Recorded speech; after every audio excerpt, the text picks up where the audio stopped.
personas ya me conocen.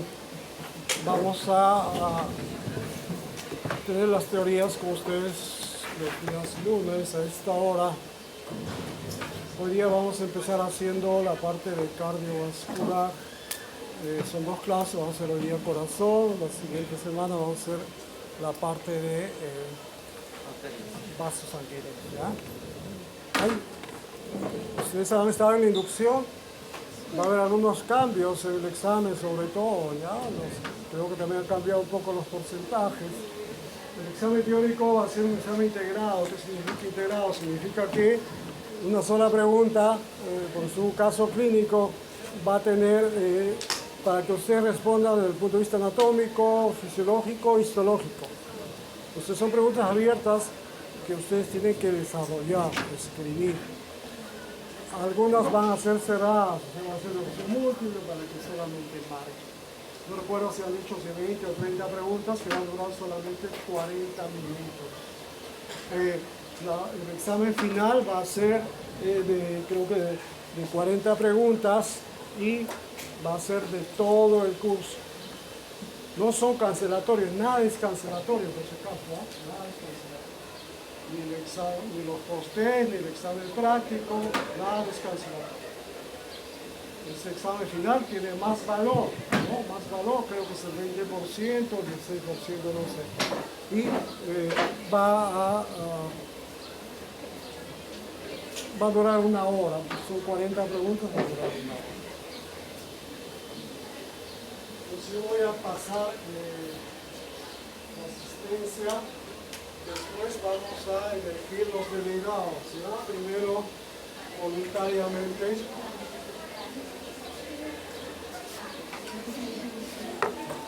Entonces vamos a ver Agüero,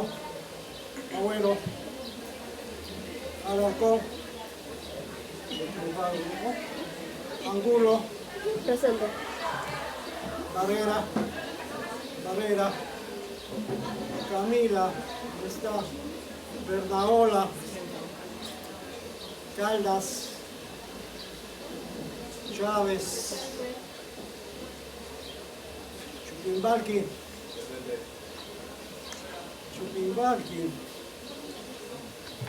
Espinosa,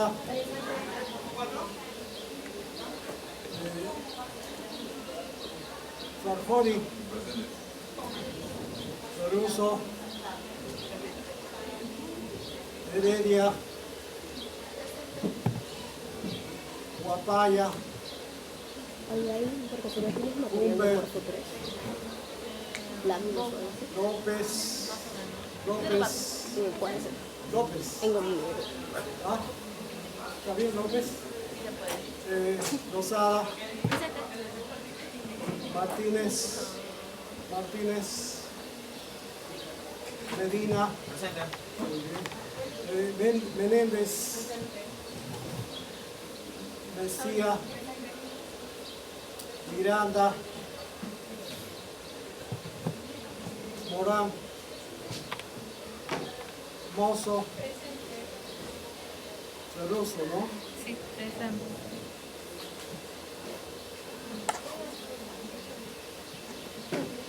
Naranjo, Nina Sivincha, Osorio, Palomino, Quirós, Ríos, Rivera, Rodríguez, Salas, Eduardo, Gabriela, Sánchez, Trujillo, Valdivia, Villarreyes, Ceballos. ¿Faltó alguien? Que me pase lista, me refiero. Muy bien, voluntarios para delegado.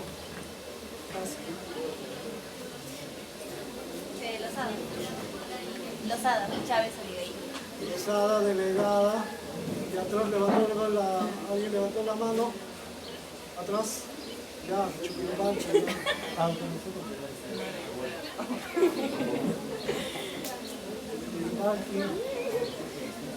Va a hacer mérito Chuquimbancha. Abuelo. ¿Alguien más? ¿Alguien llegó?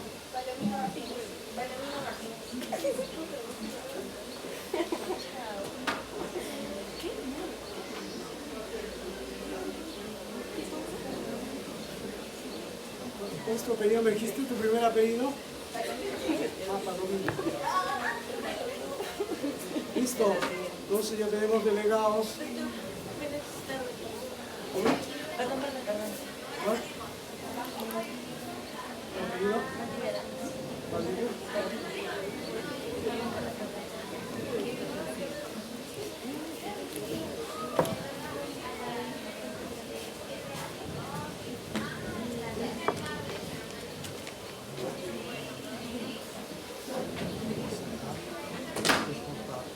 Se lo pasamos a Chuquimbancha.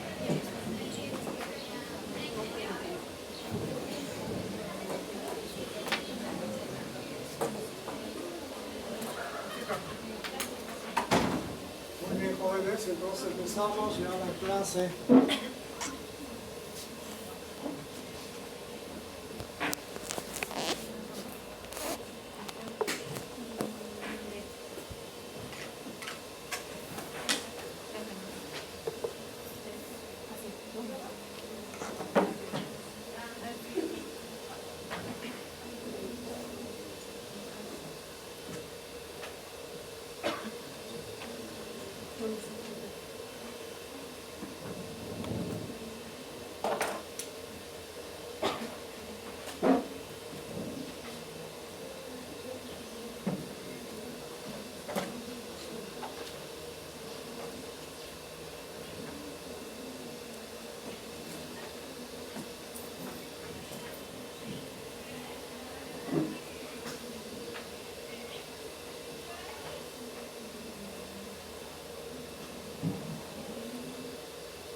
Vamos a entonces hablar del corazón y las válvulas y el sistema de conducción del corazón. Vamos a ver una imagen de una de las patologías más frecuentes que ocurre en el corazón, que surge a partir de una aterosclerosis. La aterosclerosis es el engrosamiento de la íntima, mayormente por acúmulo de colesterol y aparte de invasión de músculo liso en la íntima. El cambio más importante es en la íntima, como probablemente lo vamos a ver cuando hablemos de arteria. Y esto, al producirse daño del endotelio, es una lesión endotelial, es uno de los factores para que se forme el trombo. Entonces se forma el trombo, se produce una trombosis y causa una obstrucción completa del vaso, de la coronaria o sus ramas, y esto lleva a la isquemia y después al infarto. ¿Ya? De la isquemia al infarto es un tiempo muy corto. ¿Ya? Entonces, si un paciente tiene una angina, un dolor retroesternal, si inmediatamente lo llevan al hospital, probablemente solamente quede isquemia, le hacen un cateterismo, le quitan el trombo y se salva de hacer infarto. Entonces ustedes al finalizar deberían de identificar el corazón con sus capas, la composición histológica de cada una de las capas, ver cómo es el sistema de conducción del corazón, igualmente lo que es la parte del sistema de lo que es las válvulas también, ¿no? Las siguientes imágenes son más que nada de anatomía. Ustedes lo van a ver mucho más ampliamente en anatomía. El corazón tiene 4 cámaras, 2 aurículas, 2 ventrículos. Tiene igualmente sus válvulas auriculoventriculares, válvula aórtica, válvula pulmonar. Igualmente tiene los tabiques que se van al lado derecho y al lado izquierdo, los septos interventriculares, interauriculares, ¿no? Cuando yo les pregunto, una de las patologías congénitas más frecuentes del corazón, ¿cuál es? La cardiopatía congénita más frecuente del corazón, la comunicación interventricular, el CIB, ¿ya? Cuando cuando no se cierra bien este septum a nivel del ventrículo, se origina una comunicación entre los dos ventrículos, se llama comunicación interventricular. Es la patología, la cardiopatía congénita más frecuente, acianótica, o sea que no lleva la cianosis. ¿Cuál es la cardiopatía congénita cianótica más frecuente? ¿No? Estamos hablando de población pediátrica, ¿no? La tetralogía de Fallot, por ejemplo, ¿no? La cianótica, esa produce cianosis, ¿no? Y sí o sí tiene que ser operado lo más pronto posible. ¿No? Seguimos con un poco de anatomía para cada una de las flechas, les va a servir para reconocer cada una de las estructuras. Y ahora sí entramos a lo que es nuestro negocio, que es la parte de histología. Así como cuando hablamos de vaso sanguíneo hablamos de 3 capas, la íntima, la media, la adventicia. En el caso del corazón vamos a cambiar de nombre. La íntima se llama endocardio, la capa media se llama miocardio y la capa adventicia se llama epicardio, ¿no? Esas son las 3 capas. Vamos a ver que hay diferencias del grosor, de las características de las 3 capas en la aurícula y en el ventrículo. Esta imagen nos muestra claramente ya lo que eso significa. Miren ustedes, trabajo la aurícula ventricular, de acá para arriba es la aurícula, de acá para acá es el ventrículo. Entonces, ¿qué es lo que más nos llama la atención del ventrículo? El grosor del miocardio, ¿no? El miocardio es bastante grueso, en comparación a la aurícula que es muy delgada. Con relación al epicardio, ¿dónde es más grueso el epicardio? En la aurícula, en comparación al ventrículo. Y el endocardio también vamos a ver que hay cierta diferencia, ¿ya?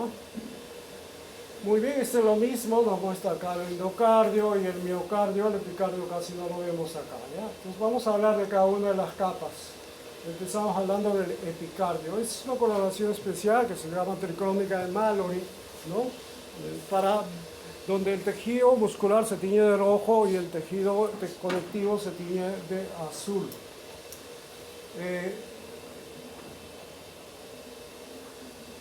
Entonces, el epicardio. Entonces, ustedes tienen que saber cuáles son los criterios histológicos para reconocer el epicardio, ¿no? Yo tengo que agarrarme de algo que solo lo veo en el epicardio y que no lo veo en el miocardio ni en el endocardio. Empecemos, ¿ya? 1. Tejido adiposo. ¿Qué tipo de tejido adiposo? Unilocular. Unilocular, muy bien. 2. ¿Qué es esto? Un vaso sanguíneo. Presencia de vasos sanguíneos, ¿no? De vasos sanguíneos. ¿Qué vasos? Ya sabemos que es la coronaria, sus ramas, tanto arteria o probablemente también venas, ¿no? Entonces, cuando veamos vasos sanguíneos, tejido adiposo, así con los ojos cerrados va a decir que eso es epicardio. Nos falta una tercera, que es esta de acá, esta envoltura que ven ustedes acá, ¿no? Que delimita el corazón, se llama pericardio. Pericardio. Este pericardio se llama pericardio visceral, ¿no? Es una serosa, como toda serosa, todos los órganos que tienen así cavidades se llaman serosas. Existe en la cavidad abdominal, que es el peritoneo, existe en el tórax, el pulmón, en la pleura, ¿no? Tiene su capa, su pericardio visceral y su pericardio parietal. Entre los dos hay un espacio pericárdico, que a su vez contiene un líquido pericárdico que no pasa de los 50 mililitros, ¿no? Pues por ahí viene el problema, una de las patologías más frecuentes que ocurre a nivel del pericardio, que se llama la pericarditis, ¿ya? La pericarditis. ¿Qué es la pericarditis? Inflamación del pericardio. Recuerden que ustedes van poco a poco a ir aprendiendo terminología médica, ¿no? Entonces cuando termina en itis es inflamación, ¿ya? Apendicitis, pericarditis, peritonitis, todas las itis son inflamación. La pericarditis es una inflamación del pericardio. Ahora, esta inflamación del pericardio puede ser por diferentes causas. Puede ser inmunológica, puede ser infecciosa, ¿no? Múltiples causas. Todas al final producen un aumento del líquido pericárdico. Antes de eso, ese volumen pequeño de líquido pericárdico, ese espacio pericárdico, hace que lubrique la superficie y el corazón pueda latir libremente, ¿no? Con mucha facilidad. Pero imagínense que a de 50 hay 500 mililitros. ¿Qué va a pasar con el corazón? Simplemente no va a poder contraerse adecuadamente. Y peor si es que hay un traumatismo, ¿no?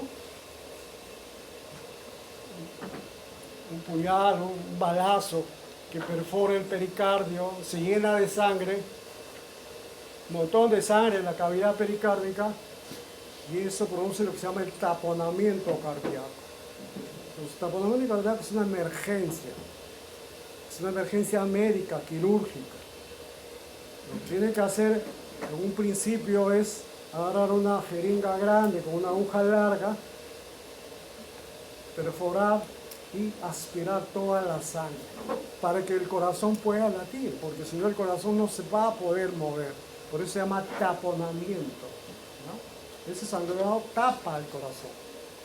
Ya después le hará ya otro tipo de tratamiento, ¿no? Lo mismo ocurre en el pulmón, el tórax, ¿no? Se llena un traumatismo, hay una fractura de la costilla, empieza a sangrar, se llena de sangre, se colapsa el pulmón y hay que drenar toda esa sangre. Lo mismo. Después vienen también los que son las pericarditis, son agudas, las crónicas, ¿no? Las crónicas llevan a la adherencia. Entonces la adherencia significa que ambas capas se juntan y forman como un caparazón al corazón, que se llama pericarditis constrictiva. Cuando dice constrictiva se refiere a eso, ¿no? O sea, evita que el corazón se pueda mover, y eso es también grave, ¿no? Tiene que hacerle una cirugía, tiene como que sacarle toda la cáscara esa de pericardio duro, ¿no? Que sea fibrosado, que sea unido entre ellos. Hablemos del miocardio.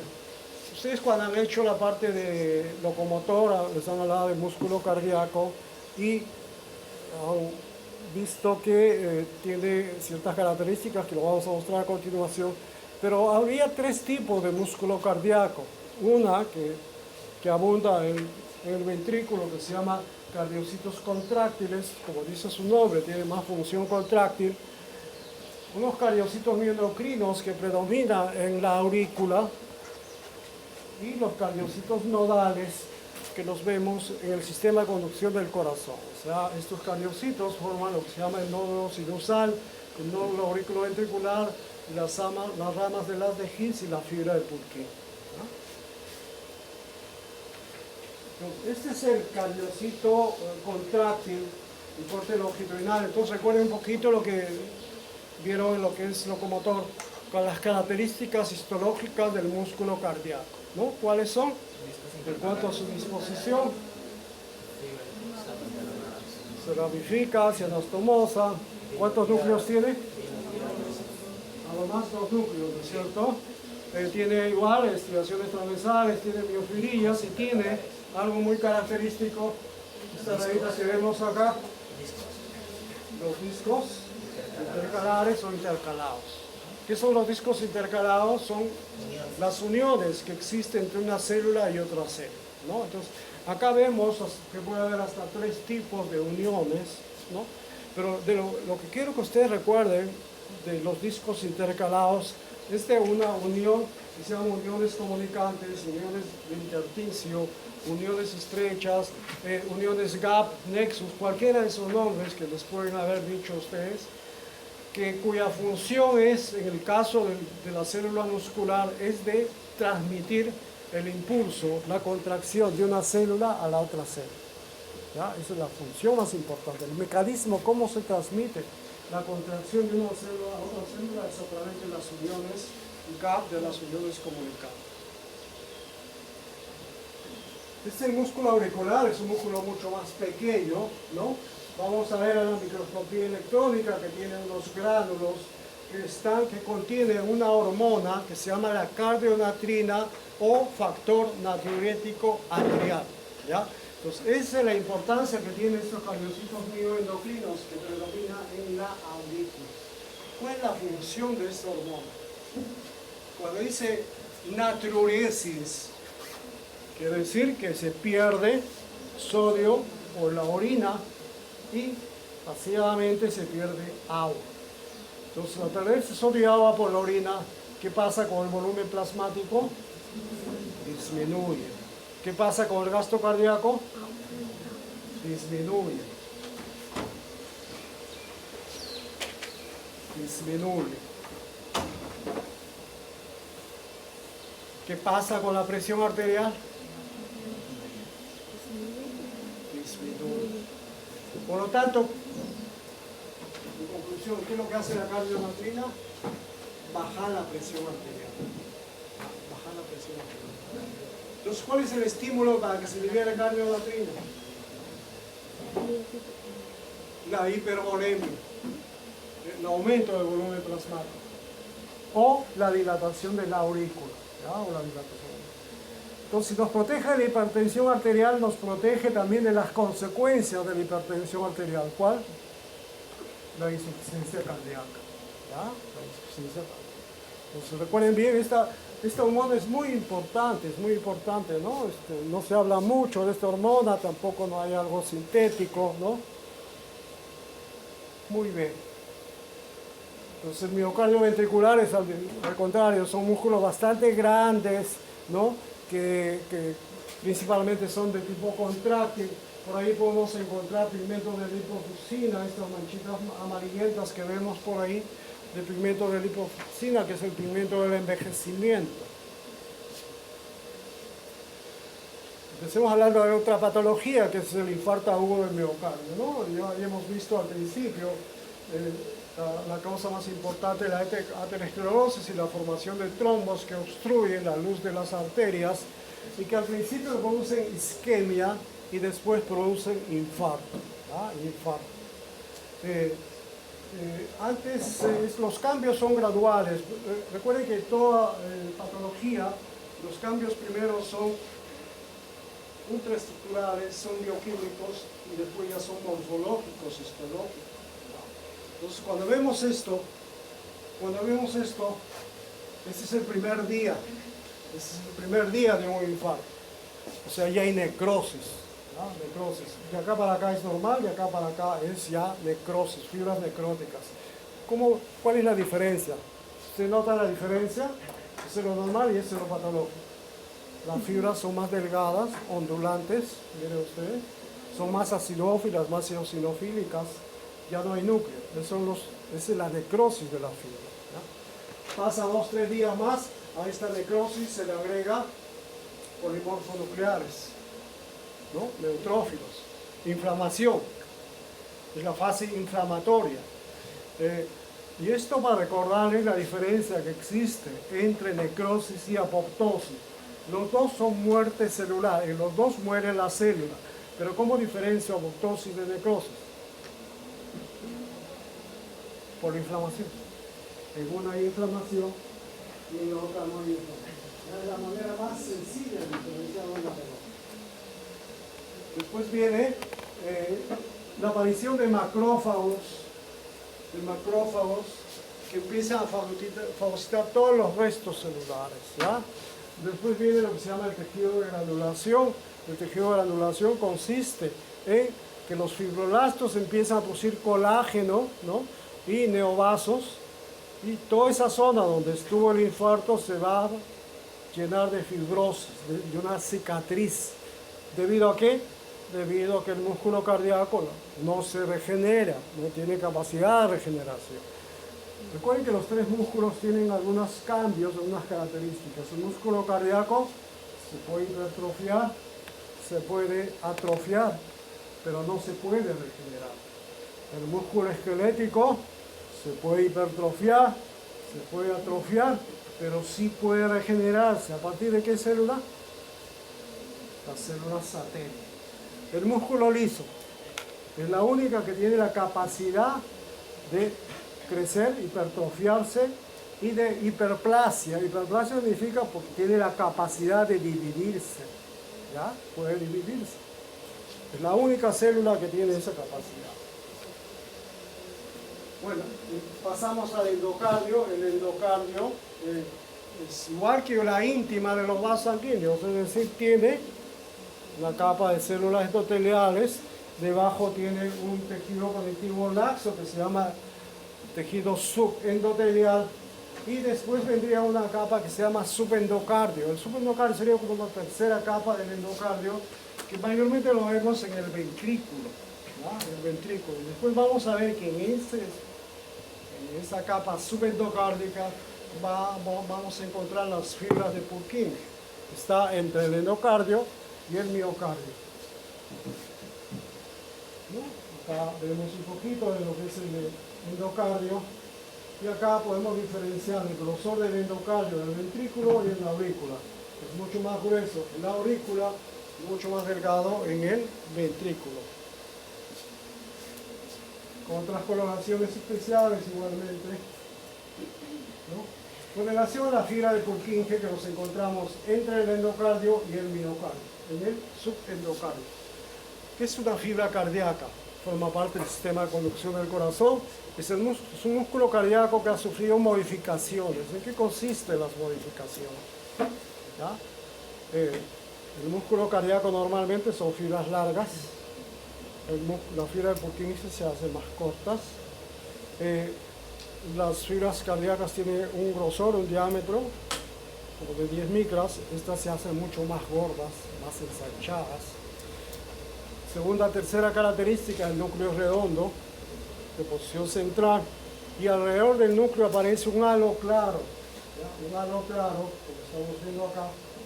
Ese halo claro contiene glucógeno, ¿ya? Contiene glucógeno. Las miofibrillas y las estriaciones lo vamos a ver solamente en la parte periférica de la célula, ¿ya? En la parte periférica. Estos cambios simples que ocurren en la fibra de Purkinje hacen que estas células, de ser células contráctiles, ¿no? Que son las fibras cardíacas, se convierten en células de conducción eléctrica, ¿no? Formando parte del sistema de conducción del corazón. ¿No? Lo mismo. Bueno, entonces terminamos esta parte. Ahora vamos a hablar de, porque la tenemos hasta 10 para las 6, ¿no? Vamos a hablar de las válvulas, ¿ya? De las válvulas cardíacas, válvulas auriculoventriculares, válvulas aórticas, pulmonares. La diferencia está en que, como la tricúspide puede tener hasta 3 válvulas, o las bicúspides, ¿no? Estas son las valvas. Las valvas se sostienen o tienen como eje de implantación un tejido conectivo denso que se llama anillo fibroso. El anillo fibroso se une entre ellos y forma el trígono fibroso, ¿ya? Los dos forman parte del esqueleto del corazón. El corazón tiene un esqueleto, un tejido conectivo denso bastante duro, ¿no? Como dice su nombre, es como si fuera el tejido óseo del cuerpo, ¿no? Sostiene a todos los demás tejidos. Y en el sentido vertical, este es el sentido transversal, en el sentido vertical tenemos los septum, los tabiques interauriculares e interventriculares. ¿Entendido? Por eso les habla antes de la comunicación interventricular. Esta es la válvula por el lado del ventrículo, con la cavidad ventricular, a partir de los músculos papilares, se emiten cuerdas tendinosas, ¿no? O tendíneas. Y las capas que tiene las válvulas cardíacas, y todas las auriculoventriculares, son 3. Por el lado auricular se llama espongiosa o esponjosa, por el lado ventricular se llama ventricular, y entre los dos existe la capa fibrosa, que está al centro. La capa fibrosa es la capa más gruesa. Partamos también del hecho de que en ambas caras va a haber endotelio, una especie de endocardio bastante delgado. Y después vienen las capas que les he mencionado. Acá está mencionado las características de cada una. Entonces, la capa fibrosa es la capa más gruesa, que tiene tejido conectivo denso irregular. La capa esponjosa, que da hacia el lado de la aurícula, es un tejido conectivo laxo. Y la capa ventricular es la que da hacia el ventrículo, que es, aparte de tener tejido conectivo denso, tiene gran cantidad de fibras elásticas. ¿Ah?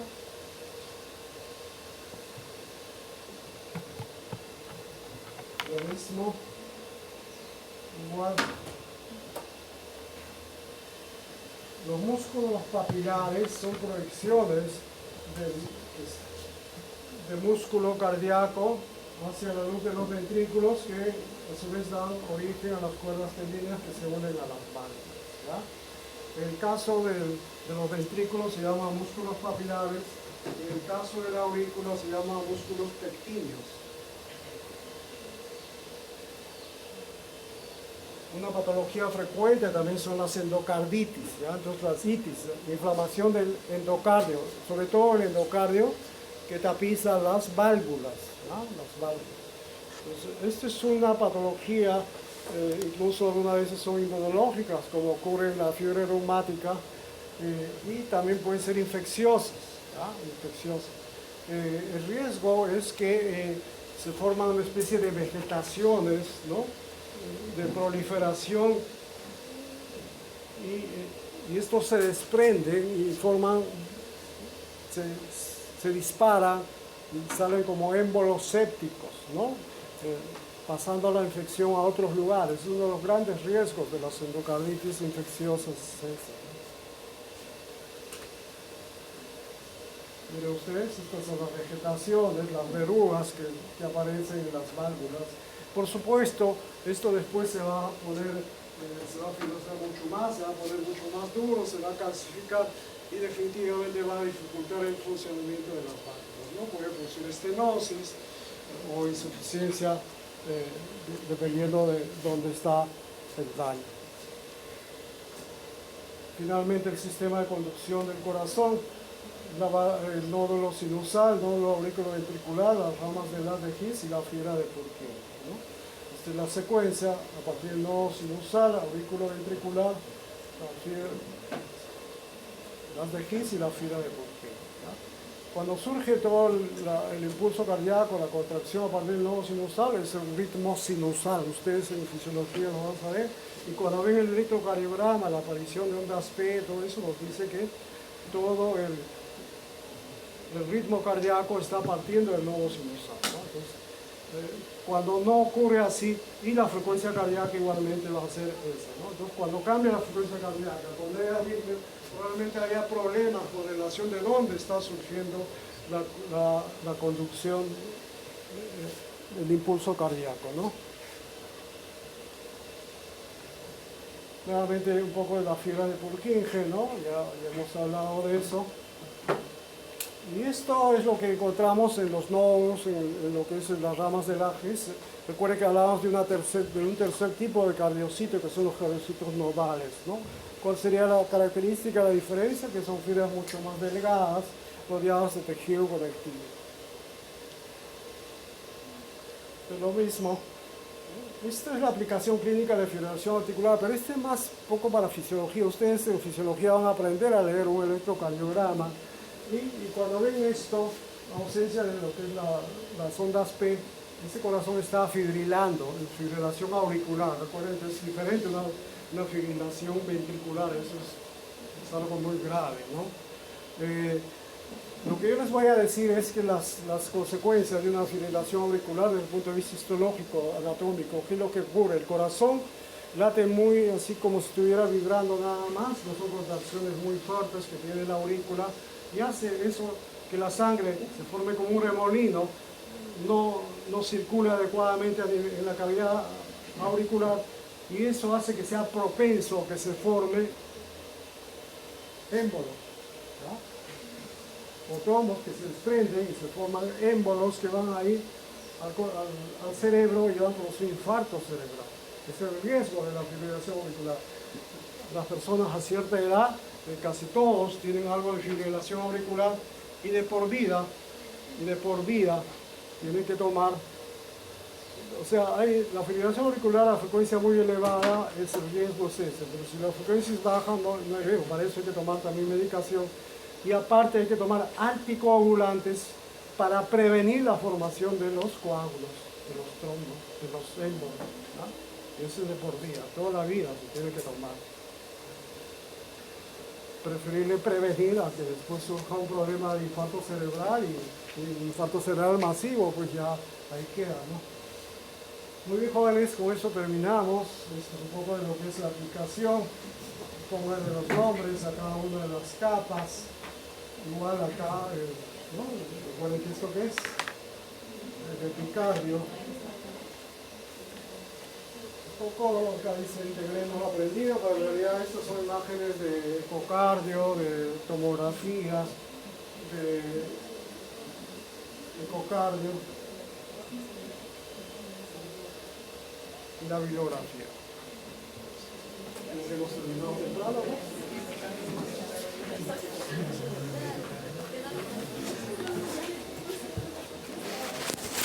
Cuando más clase uno hace,